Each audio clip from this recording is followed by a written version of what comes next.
You can join the show by texting 916-339-1140 on Sactown Sports. 6 games in. Keegan Murray, how you feeling about his ceiling? All the Keegan haters haven't heard from you. Where you been? You know the phone line, 916-339-1140. Would love to hear from you.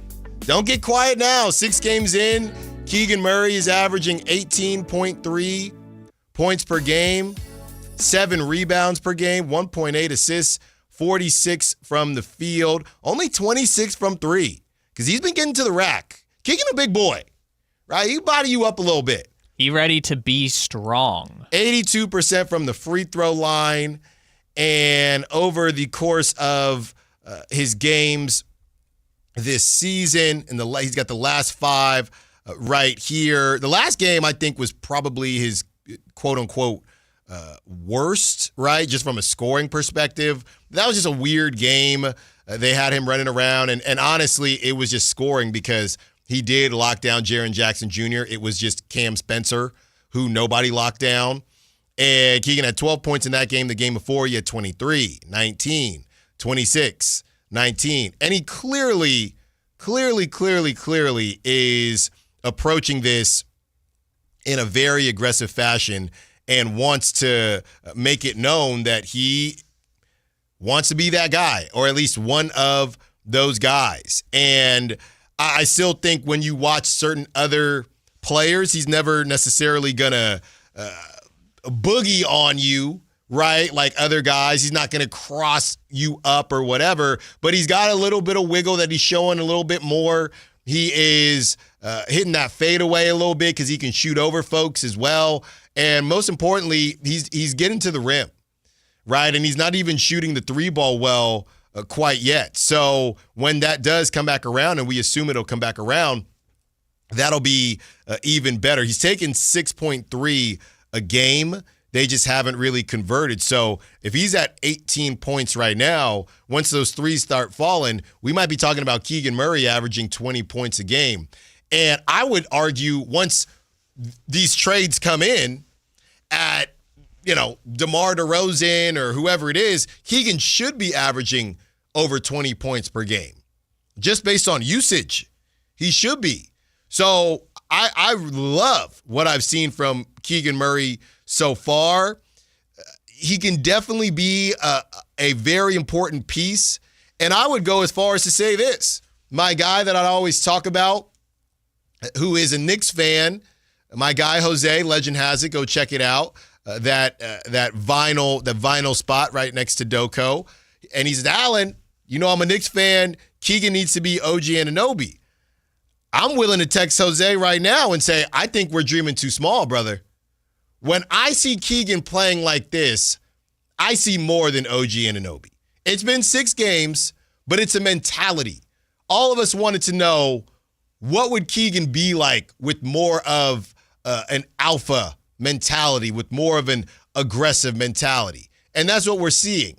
So when that 3-ball comes back around, I think Keegan Murray could easily be better than OG Anunoby. And maybe I'm sleeping on OG Anunoby, but Keegan is probably already better offensively than OG Anunoby. Well, let's go to the numbers for a second, because during OG Anunoby's age 25 season in the league, which was a little bit where he made the leap, he kind of started it the year before, which was, I believe, the year after Kawhi left. Then 1 year after that was when OG Anunoby kind of started to make his leap. But his age 25 season went from originally eight shots per game to 13.2. Shot about 38% from 3. Increased his steals to 1.9 per game, which, by the way, got him his only all-defensive team of his career. So defense kind of took a leap there. Like, you start to see the volume increase, but you see his efficiency not drop. And Keegan's kind of going through the same thing right now. Obviously, super small sample size, but I think that's kind of the track that he's on. But what changed is immediately after the age 25 season, Anunoby got traded to a Knicks team that had Jalen Brunson and at the time Julius Randle, so he wasn't really able to break out and kind of get that runway that maybe would have developed him into a number 2 on a contending team. He was always a number 3 and eventually a number 4. So that's interesting. He was still at It's funny you say that because last season he had the highest points per game average of his career at 18. Yeah, and also took most shots of his career except for one season in Toronto where he was just chucking. So, yeah, I mean, Anunoby's kind of their number 4 is kind of the way I look at it. And scoring wise, he's their actually, I don't know where Mikal Bridges is at. Him and Bridges are kind of one and the same when it comes to like 3 and 4. And so, again, the Knicks are contending for conference. They've been in the conference finals. They're contending for the championship. Obviously, the Knicks are in a position to compete for a title. If Anunoby were, I don't know, playing alongside Jaylen Brown right now, and the Celtics were the 6th seed in the East or the 5 seed in the East, people would probably say, well, look, Anunoby's a number 2 on a contending team, but he's typecast as a 3 or a 4 because ever since he got to the Knicks, they've had stars that are going to get the ball more than him. Yeah. So I look at Keegan, and again, I'm obviously watching more Keegan than I have of OG Anunoby, but just from what I've seen, and I've seen a decent bit of OG just from the playoff runs the last couple seasons, I just think Keegan has more to his offensive game. Well, and the other part too is, hey, it's Keegan Murray's franchise now. Now, again, Dave pointed out if they get a Godfather offer, they would trade him, and maybe seeing Keegan play alongside, I don't know, Cade and Jalen Duren, he would look kind of like OG Anunoby does on the Knicks, but the Pistons would be competing for fun. Maybe it would be something like that, but the ceiling gets elevated if you give him the runway. I mean, if he's going to get the chance to prove he's a number 1 or a number 2 scoring option, ceiling gets higher because he's getting an opportunity that, quite frankly, OG Anunoby never got. Yeah, and things can, it's his team now.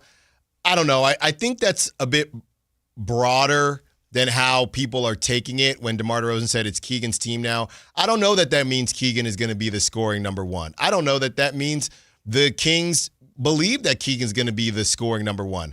They just believe that he's going to be a big part of the future. I look at Keegan, and we've seen this comparison before, similar to Klay Thompson in a way, right? Would anybody say it was Klay Thompson's team? I mean, it was Steph Curry's team, but Klay was right there as the number 2 before the whole Kevin Durant thing, and it was Klay's franchise too, right? So you can be a number 2, but it could still kind of be your team. Right now, Keegan is hopefully going to end up being the number 1 and just taking the most shots once DeMar and Zach LaVine are out of here. That doesn't mean that, and that sounded disrespectful, but that's probably what's going to happen. But that doesn't mean that Keegan is going to, it's all based on what Keegan's going to be. No, I think the hope is that you bring in somebody that's as good as Keegan or possibly has a higher ceiling than Keegan, and then you work that way. Just Jaylen Brown and Jason Tatum, right? That would be the dream, where you have 2 guys that are both rocking and rolling, and one guy is ultimately going to be the number 1 dude, but I would definitely say it is Jaylen Brown's team. It's Jason Tatum's team, but it's Jaylen Brown's team too. That's how I look at this is Keegan's team. Keegan is going to be a big part of the future, not necessarily, no, he has to be our alpha number 1. I don't look at it like that. No, because I don't think his game is there quite yet. It's not to say it can't get there. It would be kind of unlikely for him to become a Jason Tatum, but, Jason Tatum is just probably a tier above an OG Anunoby at this point when you're talking about those lengthy wings that can shoot and defend. 530 says, Allen, Keegan has been too inconsistent for the contract he got. He's a good player on a horrible team. We will see what this season brings. Joe from the 530.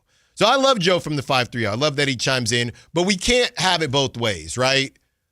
We can't say Keegan isn't doing enough when he's on a good team, but then, he's only scoring because he's on a bad team.